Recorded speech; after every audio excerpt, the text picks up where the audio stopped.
역대상 12장 1절로 7절의 말씀, 제가 한 절, 우리 성도님들의 한 절 읽으신 후에 마지막 절은 함께 읽도록 하겠습니다. 다윗이 기스의 아들 사울로 말미암아 시글락에 숨어 있을 때에 그에게 와서 싸움을 도운 용사 중에 든 자가 있었으니 그들은 활을 가지며 좌우 손을 놀려 물매도 던지며 화살도 쏘는 자요 베냐민 지파 사울의 동족인데 그 이름은 이러하니라. 그 우두머리는 아히에셀이요 다음은 요아스이니 기브아 사람 스마아의 두 아들이요 또 아스마엣의 아들 여시엘과 벨렉과 또 브라가와 아나돗 사람 예후와 기브온 사람 곧 30명 중에 용사요 30명의 우두머리가 된 이스마야이며 또 예레미야와 야시엘과 요하난과 그데라 사람 요사박과 엘루세와 여리목과 브아랴와 스마랴와 하룹 사람 스바데야와 고라 사람들 엘가나와 이시야와 아사렐과 요에셀과 야소부암이며 함께 읽습니다. 그돌 사람 요로암의 아들 요엘라와 스바데아더라. 아멘. 사람들은 보통 일반적으로 어려울 때 도움을 준 사람을 쉬이 잊지를 못합니다. 즐거움을 함께했던 사람들보다 어려움을 함께한 사람들이 이 마음에 더 오래 남는 것이죠. 본문의 다윗이 딱 그런 것 같습니다. 다윗이 왕이었을 때요. 그러니까 잘 나가고 좋고 즐거운 시기에 함께했던 사람들이 굉장히 많았을 것이거든요. 그런데 오늘 12장의 말씀은 다윗의 인생에 있어서 가장 어려울 때를 하나 뽑아보라고 한다면은 바로 이때가 아닌가 싶을 정도로 다윗이 어려웠을 때, 그때에 함께한 사람들의 명단을 소개하고 있습니다.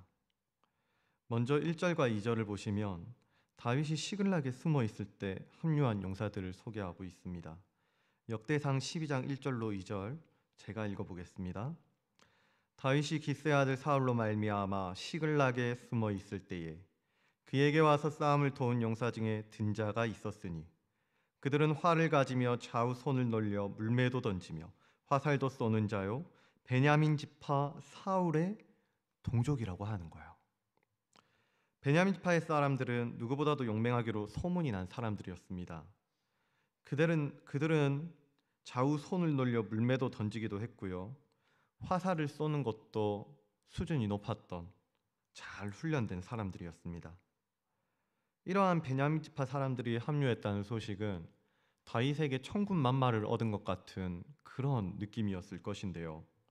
왜냐하면은 이들이 바로 베냐민 지파 사람이었기 때문입니다. 베냐민 지파는 2절이 말하는 것처럼 다윗을 쫓고 있는 사울의 동족들이었습니다. 그런데 그때에는 어떤 상황이었냐면은 이 시대는 지파의식이 굉장히 강했습니다. 그래서 그 사람이 옳든지 옳지 않든지 가지가 개편이라는 속담이 있는 것처럼 같은 지파의 편을 드는 것이 너무나도 당연한 사람이었어요. 이 사람이 옳은지 그른지 이건 따져보지도 않고 우리 지파 사람이다. 그러면 우리 지파 사람을 돕는 게 상식이었던 시대였던 겁니다. 그런데 사울의 동족인 이 베냐민 지파는 지금 사울이 아닌 다윗에게로 온 거예요. 다윗은 지금 시글락에 머물고 있거든요. 이 시기는 다윗의 도피 생활 중 마지막 1년 4개월에 해당하는 시점이기 때문에 해가 뜨기 전이 가장 어둡다 하지 않습니까? 그만큼 다윗에게 있어서 이 시기는 굉장히 가장 어려웠던 시기였다고 할 수가 있습니다. 심지어 사무엘상 30장을 보면요, 다윗이 블레셋과 전쟁을 하러 나갑니다.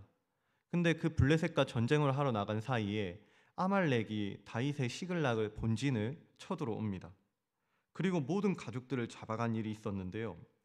여기까지만 해도 다윗에게 있어 충분히 암울하다 할 수 있는 상황인데 다윗의 동료들이요. 다윗과 함께 전쟁터에 나갔던 그 동료들이요. 다윗을 원망하고 심지어 죽이겠다고까지 그렇게 하는 겁니다. 자기들을 살려주고 자기들과 함께하고 자기들을 지도했던 그 다윗이었는데 그 다윗을 죽여야겠다고 생각하고 있는 거예요. 그러니까 이때 다윗의 마음이 어땠겠습니까? 사무엘상 30장 6절은 이렇게 말합니다. 백성들이 자녀들 때문에 마음이 슬퍼서 다윗을 돌로 치자 하니 죽이겠다는 거거든요. 그랬더니 다윗이 크게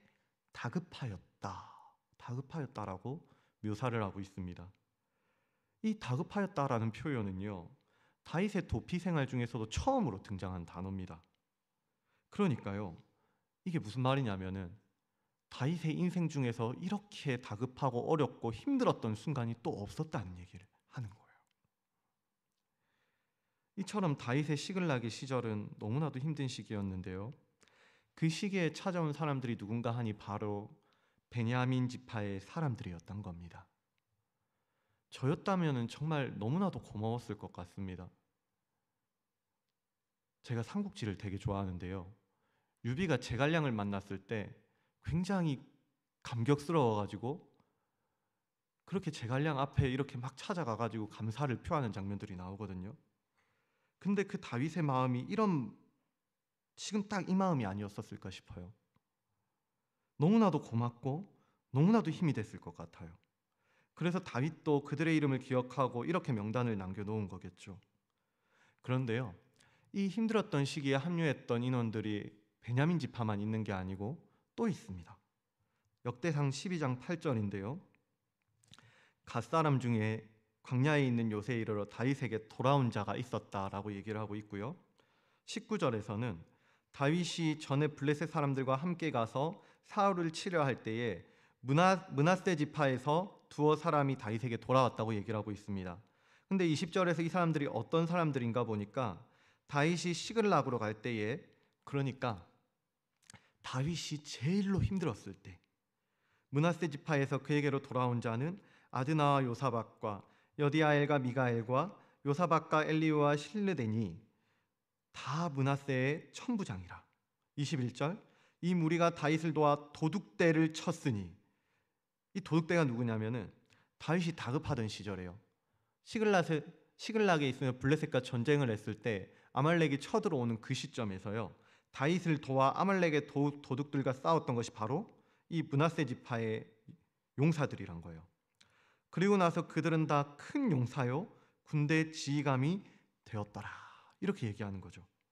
그리고 22절, 그때 사람이 날마다 다윗에게로 돌아와서 돕고자 하매, 그때 사람이 날마다 다윗에게로 돌아와서 돕고자 하매 큰 군대를 이루어 하나님의 군대와 같았더라. 아멘.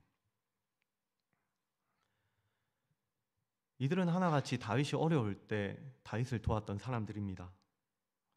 다윗이 처음 아둘람굴로 피신했을 때는요, 환난당한 모든 자와 빚진 모든 자와 마음이 원통한 자가 모여들어서 어려웠던 상황 가운데에서 어려운 사람들이 400명이 모였었습니다. 그런데 이제는요, 다윗은 하나님의 군대를 이루고 큰 군대를 이루게 되었습니다. 그러니까 다윗이 광야에서 보냈던 이 10년이, 이 어려웠던 시절이 결코 헛된 시절이 아니었었던 것이죠. 하나님께서는 이 하나님의 군대를 이루기 위해서 하나님의 방식대로 하나님의 타이밍에 일하고 계셨던 것입니다. 힘들고 어려운 생활이었지만 다윗은 하나님이 주신 비전을 붙잡고 버티고 또 버텼던 그 긴 시간 동안 하나님은 하나님의 사람을 보내주셨고 준비된 사람도 보내주셨고 또 준비시키기도 하시면서 하나님의 군대를 이루고 계셨던 것입니다. 사랑하는 성도님들, 우리에게 다윗과 같은 날들이 있죠. 참 이런 날들은 없었으면 좋겠는데, 누군가가 나를 쫓기도 하고 믿었던 사람들, 도왔던 사람들, 잘해줬던 사람들에게 뒤통수를 맞기도 하는, 그래서 참 마음도 힘들고 가족도 힘들고 주변까지 다 그렇게 어려움에 처하는 참 어려운 날들이 있습니다. 마치 다윗이 시글락의 시간을 보냈던 것처럼 우리에게도 정말 다급한 날들이 있을 수도 있거든요. 그런데 이처럼 다급할 때 하나님은 우리의 연약함을 아시는 겁니다. 그래서 내가 일하기보다는 하나님께 먼저 기도하기를 원하고 계시고, 하나님께서 일하고 하나님의 군대를 이뤄 가시겠다는 그 약속을 하나님은 천천히 우리는 보지 못하는 그때에 이루어가고 계시다는 거예요. 그래서 돕는 자를 보내기도 하시고, 그 돕는 자를 훈련시키기도 하시고, 또 이 다윗을 하루도 살리시고 하나님의 역사도 이뤄가시고 하나님의 군대, 하나님의 공동체를 세워가시는 게 바로 하나님의 계획이었던 것이에요. 그러므로 우리가 또 오늘 하루를 살아가게 될 터인데요, 내 삶이, 내 하루가 하나님의 계획 가운데, 그 가운데 있다는 사실을 좀 인정하고 그 믿음으로 살아갈 수 있으면 좋겠습니다. 혹시 우리 중에 다윗처럼 시글락의 시간을 보내고 그렇게 어려운 가운데 계시는 분들이 있다 한다면, 하나님께서는 신실하시고 하나님께서는 선하셔서 반드시 하나님의 타이밍에, 하나님의 방식대로 하나님의 그 역사를, 돕는 손길을 보내주실 거라는 그 사실을 믿고 또 하루를 버티실 수 있으면 좋겠고요. 또한 우리가 지금은 형편이 좀 넉넉해서 주변에 도움이 필요한 사람들을 또 하나님이 보게 하신다고 한다면, 다윗이 가장 어려울 때 하나님을 바라보고 또 도와줬던 이 각 지파의 용사들과 같이 우리 또한 하나님을 바라보고 하나님의 사람을 도울 수 있는 그런 용사가 됐으면 좋겠습니다. 그래서 우리 모두가 하나님이 세우시는 하나님의 군대가 되는, 큰 군대가 되는 그러한 위로를 경험할 수 있는 기쁨이 있기를 우리 주 예수 그리스도의 이름으로 간절히 소원합니다. 기도하겠습니다.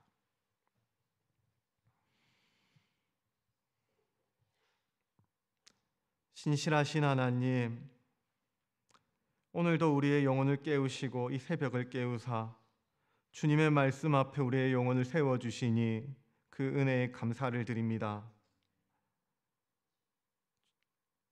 주님, 우리는 다윗이 시글락에서 잠을 이루지 못했던 그날 밤 그를 외면치 않으시고 돕는 자들을 보내주셨던 하나님의 신실하심을 기억합니다.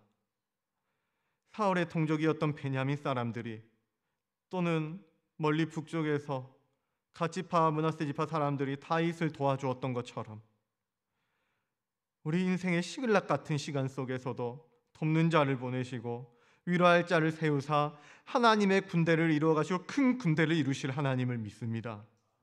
그러니 혹 우리 가운데 답답한 현실에 짓눌려 있는 성도님들이 있다 한다면, 이들의 마음 가운데 위로를 더하사 오늘 하루도 넉넉히 견디고 또 기쁨으로 살아갈 수 있는 주님의 은혜를 발견하게 하여 주시옵소서.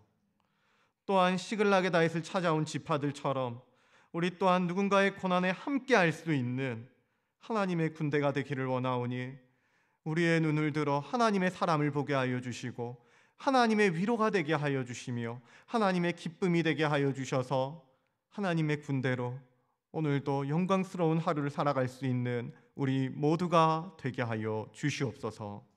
감사드리며 이 모든 것 오늘도 우리의 가장 강력한 군대가 위로가 되어 주시는 우리 주 예수 그리스도의 이름으로 기도드리옵나이다. 아멘. 이 시간에 우리가 또 두 가지 제목을 놓고 함께 기도했으면 좋겠는데요, 먼저는 들었던 말씀을 기억하시면서 광야 같은 시간에도 하나님은 일하고 계십니다라는 이 믿음으로 함께 기도했으면 좋겠습니다. 시글락에서 다윗은 인생의 가장 어려운 시간을 보냈습니다. 믿었던 사람들에게 원망을 사기도 하고 죽을 뻔하기도 하고 가족을 잃고 아무것도 보이지 않는 시기였거든요. 그러나 바로 그때 하나님은 일하고 계시는 거예요. 돕는 자를 보내시고 하나님의 군대를 이루시는 거죠. 그럼 우리 시간 함께 기도하실 때, 하나님, 비록 내 삶이 광야 가운데 있다 할지라도, 그래서 너무 어렵게 느껴진다 할지라도 하나님 주신 비전과 하나님의 약속을 붙들고 또 하루를 버텨가게 하여 주시옵소서. 앞이 보이지 않을지라도 주님이 일하고 계심을 믿고 주님만을 의지하는 믿음의 사람이 되게 하여 주시옵소서. 돕는 자를 보내 주시옵소서. 또한 하나님의 사람을 분별하고 우리가 하나님의 사람을 도울 수 있는 용사와 같은 믿음을 달라고 그렇게 기도했으면 좋겠습니다. 베냐민 지파, 갓 지파, 므낫세 지파의 사람들은 다윗이 왕이 됐을 때 도운 게 아닙니다. 이들은요, 다윗이 가장 어려울 때 다윗이 하나님의 사람이라는 그 사실만 보고요, 아무런 보상도 아무런 보장도 바라지 않고 다윗을 도왔습니다. 사람을 보고 상황을 본 게 아니라 그 사람과 함께 하시는 하나님을 본 것이죠. 그러니 우리 또한 내가요 주님의 용사가 되기를 원합니다. 누군가는 오늘도 시글나게 살아가고 있을 터인데, 주님, 나의 인생이 주님의 청지기의 인생이 되게 하여 주셔서 주님의 사람을 외면치 않게 하여 주시고 도움이 필요한 자를 알아보게 하여 주시고 사람의 외모가 아니라 주님의 일하심을 분별케 하여 주시옵소서. 그래서 하나님이 부르신 자리마다 순종하며 믿음의 용사로 살아갈 수 있는 하나님의 군대가 되게 하여 주시옵소서라고 이렇게 기도하신 후에 가져오신 기도 제목들을 가지고 함께 기도하며 나아가도록 하겠습니다. 함께 기도하겠습니다.